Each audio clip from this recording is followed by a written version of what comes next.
Students एक इंतहाई अहम चीज़ आज लेके आए हूँ आपके लिए। ये टेस्ट योर सेल्फ पेपर में बहुत ज़्यादा पूछे जाते हैं और इनका कोई प्रॉपर जवाब स्टूडेंट्स को उस वक्त नहीं आता।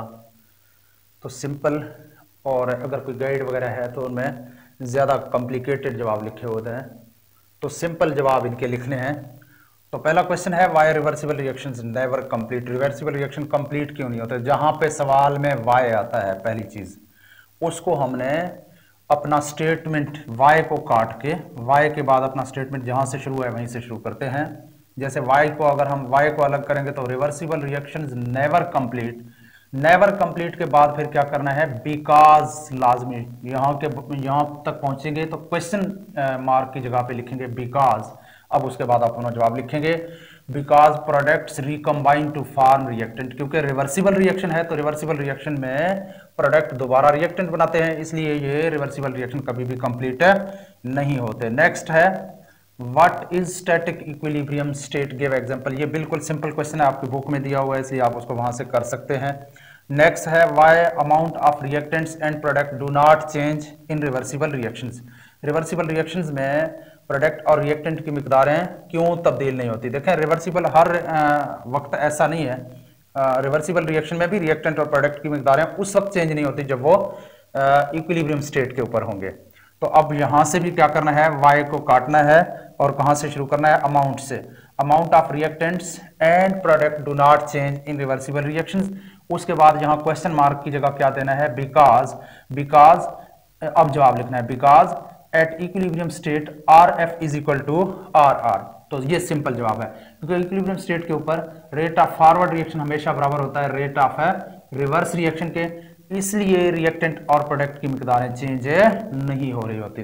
तो ये हमारा सिंपल पेज नंबर 6 के ऊपर आपकी टेक्स्ट बुक में जो टेस्ट योरसेल्फ दिए हुए हैं उनका सॉल्यूशन है। आप स्क्रीनशॉट लेके इनके जवाब नोट कर सकते हैं। नेक्स्ट है हमारा पेज नंबर 9 के ऊपर जो टेस्ट योरसेल्फ दिए हुए हैं उनका solution. Define law of mass action. Define law of mass action जो है सिंपली आपके बुक में दिया हुआ है, वैसे आपको रीड करके बताता हूं। Law of mass action rate of reaction के बारे में है। ये कहता है रिएक्शन का जो रेट होता है वो डायरेक्टली प्रोपोर्शनल है मोलर कंसंट्रेशन ऑफ रिएक्टेंट्स के। रिएक्टेंट्स के मोलर कंसंट्रेशन का डायरेक्टली प्रोपोर्शनल है, वो आप किताब में देख लेना। सिंपल जवाब यही है। How the active mass is represented. Active mass को कैसे जाहिर किया जाता है? इसका सिंपल जवाब है ये। अच्छा जी, अब यहां से एक्टिव मास की बजाय आपसे मोलर कंसंट्रेशन भी पूछ सकता था कि मोलर कंसंट्रेशन को कैसे जाहिर किया जाता है। तो ये ब्रैकेट से, इसको स्क्वायर ब्रैकेट से जाहिर किया जाता है। और उसके बाद है what do you mean by equilibrium constant. Equilibrium constant से क्या मुराद है? तो इक्विलिब्रियम कांस्टेंट भी बिल्कुल सिंपल क्वेश्चन है, टू द पॉइंट किताब में इसका आंसर दिया हुआ है। उसके बाद है point out coefficients of the following reactions. ये बहुत अहम है, इन रिएक्शंस के कोएफिशिएंट आपने बताने हैं। अब इनके अंदर कोएफिशिएंट क्या है? देखें कोएफिशिएंट है क्या, किसी भी रिएक्शन में इसकी पहचान करें। ये जो ये देखें जो सिंबल से पहले जो चीज दी हुई है, जैसे देखें ये a है तो a से पहले 2 लिखा होता है, ये जो नंबर है ये इनका कोएफिशिएंट है। जरूरी नहीं है कि ये नंबर हो, कोई और चीज भी पूछ सकता था। तो लेकिन जो सिंबल से पहले जो चीज मोस्टली नंबर्स होते हैं तो इनको कोएफिशिएंट कहते हैं। कोएफिशिएंट के अलावा इनको नंबर ऑफ मोल्स भी कह सकते हैं, इनको नंबर ऑफ मोल्स। तो कोएफिशिएंट भी कह सकता है, केमिस्ट्री लैंग्वेज में इनको नंबर ऑफ मोल्स भी कहा जा सकता है। यानी कि 2 moles of A reacts with 3 moles of B. ये 3 है, 3 मोल्स है। अब यहाँ पे कोएफिशिएंट 3 है तो टू फॉर्म क्या बनाता है? 4 moles of carbon and 2 moles of 4 moles of C and 2 moles of D. तो ये नंबर ऑफ मोल्स भी हैं, कोएफिशिएंट भी हैं। तो कोएफिशिएंट यहाँ 4 है, यहाँ 2 है, यहाँ 3 है और यहाँ पे 2 है। इसी तरह से 4x में 4 है और यहाँ पे 2 है, यहाँ पे 3 है। ये कोएफिशिएंट भी हैं और नंबर ऑफ मोल्स भी हैं, आपसे किसी भी तरीके से पूछ सकता है। और उसके बाद है right equilibrium constant expression for the following reaction. तो 3 रिएक्शन है लेकिन मैंने यहाँ पे एक लिखा है आपको समझाने के लिए, बाकी 2 की आप खुद प्रैक्टिस करेंगे, इजी है। रिएक्शन है 2SO4 प्लस O2, आगे क्या आ रहा है? 2SO3। बहुत सिंपल है। तो आपने पहले तो रेट ऑफ फॉरवर्ड रिएक्शन मालूम करना है। मैं इज इक्वल टू लिख रहा हूँ, डायरेक्टली प्रोपोर्शनल नहीं लिख रहा क्योंकि मैं शॉर्टकट कर रहा हूँ। तो मैं डायरेक्टली प्रोपोर्शनल को हटा के डायरेक्ट KF लिख रहा हूँ। अब क्या करना है, इस साइड पे यहाँ पे रिएक्टेंट्स लिखने हैं। SO4 हमेशा कोएफिशिएंट को पावर में लिया जाता है और प्लस O2। अब यहाँ पे प्लस नहीं लिखा जाता, O2, ठीक। ये रेट ऑफ फॉरवर्ड रिएक्शन है और रेट ऑफ रिवर्स रिएक्शन जो है इज इक्वल टू KR। मैं अब यहाँ पे भी डायरेक्ट कर रहा हूँ, रेट कांस्टेंट लगा रहा हूँ, प्रोपोर्शनल नहीं लगा रहा। SO3 मोलर कंसंट्रेशन का स्क्वायर, ये मेरे पास इक्वेशन 1 और ये मेरे पास इक्वेशन 2। अब मेरे पास RF और RR दोनों की वैल्यू आ गए हैं, तो अब मैं RF और RR की वैल्यू को कंपेयर करूंगा, क्योंकि इक्विलिब्रियम के ऊपर इनकी दोनों की रेट जो है वो बराबर होता है। रेट ऑफ फॉरवर्ड और रिवर्स रिएक्शन दोनों बराबर होते हैं, तो इनके वैल्यूज को पुट करेंगे यहाँ। इनके नीचे क्या आएगा, KF into SO4 molar concentration का square into O2 is equal to RR की जगह पे KR SO3 मोलर कंसंट्रेशन का स्क्वायर। अच्छा जी, अब क्या करना है, KF ओवर KR मालूम करना है, इसलिए हम इनको क्रॉस मल्टीप्लिकेशन करेंगे। क्रॉस मल्टीप्लिकेशन करेंगे तो ये यहाँ पे, अगर यहाँ पे ये मल्टीप्लाई हो रहा है तो यहाँ पे आके डिवाइड हो जाएगा, हमारे पास KF ओवर KR की वैल्यू निकल आएगी। और फिर क्या, SO3 का क्यूब डिवाइडेड बाय SO4, क्यों यहाँ ये मल्टीप्लाई हो रहे हैं तो यहाँ पे आके डिवाइड होंगे, 2O2। तो यहाँ पे ये KF ओवर KR जो है ये हमेशा KC के बराबर है, इसलिए तो हम यही करते हैं, KF ओवर KR पहले मालूम करते हैं। तो जब ये करेंगे तो हमारे पास ऊपर वाला वैल्यू जो है यहाँ पे हम पुट करेंगे, वही चीज़ है। तो इस तरह से बाकियों के भी सिंपल हैं, आप कर सकते हो। तो यहाँ हमारा इस पेज के भी सारे टेस्ट योरसेल्फ जो है वो कंप्लीट हो गए। अच्छा जी, नेक्स्ट है टेस्ट योरसेल्फ पेज नंबर 14 के, what do you mean by the extent of reaction. Extent of reaction से क्या मुराद है, रिएक्शन की हद से।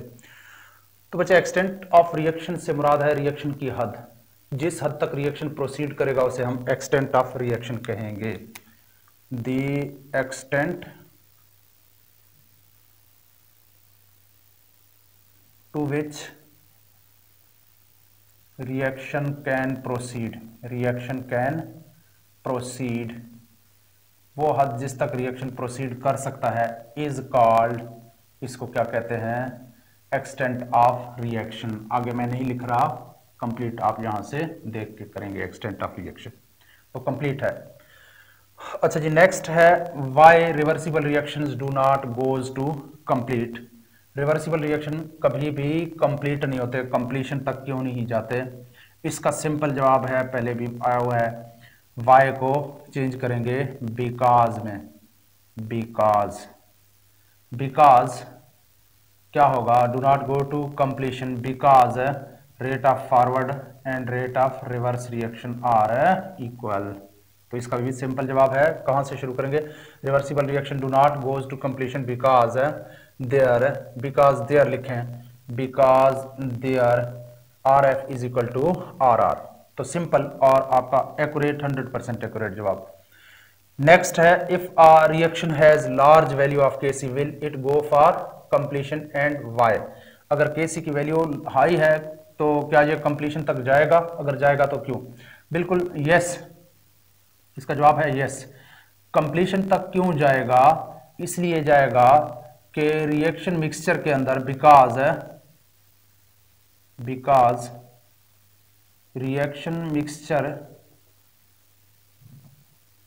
कंसिस्ट्स ऑफ ऑलमोस्ट,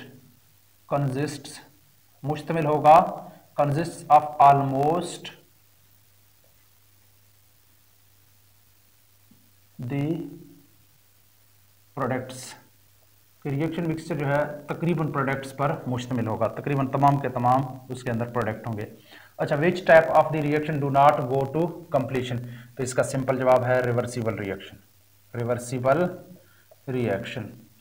रिएक्शन जो है कभी भी कंप्लीट नहीं होंगे। और उसके बाद है why the reaction mixture do not have 50% reactant and 50% product at equilibrium. ये भी नोट करें कि पहले भी कई दफ़ा कह चुका हूँ कि इक्विलिब्रियम पोजीशन के ऊपर रिएक्शन मिक्सचर के अंदर ज़रूरी नहीं है कि 50% रिएक्टेंट और 50% प्रोडक्ट हों, बल्कि रेट वहाँ पे इक्वल होता है, ठीक है ना। तो इसकी वजह क्या है कि रिएक्शन मिक्सचर के अंदर 50% रिएक्टेंट और 50% प्रोडक्ट नहीं होते। बच्चे ये क्या है, it depends upon, because it depends upon, किस चीज के ऊपर डिपेंड करता है, equilibrium constant, equilibrium constant value of a reversible reaction, क्योंकि ये रिवर्सिबल रिएक्शन के इक्विलिब्रियम कांस्टेंट के, रिवर्सिबल रिएक्शन के इक्विलिब्रियम कांस्टेंट की वैल्यू के ऊपर डिपेंड करता है। तो फिर आपने लिखना है इफ लार्ज न्यूमेरिकल वैल्यू होगा केसी का, तो फिर बच्चे यहाँ पे लिखें लार्ज न्यूमेरिकल वैल्यू क्या शो करेगा, लार्ज न्यूमेरिकल वैल्यू ऑफ केसी क्या शो करता है, शोज दैट क्या होगा, रिएक्शन मिक्सचर के अंदर मोर प्रोडक्ट होंगे, more product in reaction mixture. और अगर स्मॉलर वैल्यू होगा, small numerical value of KC shows that reaction mixture के अंदर क्या होगा, मोर रिएक्टेंट्स, रिएक्टेंट्स ज्यादा होंगे।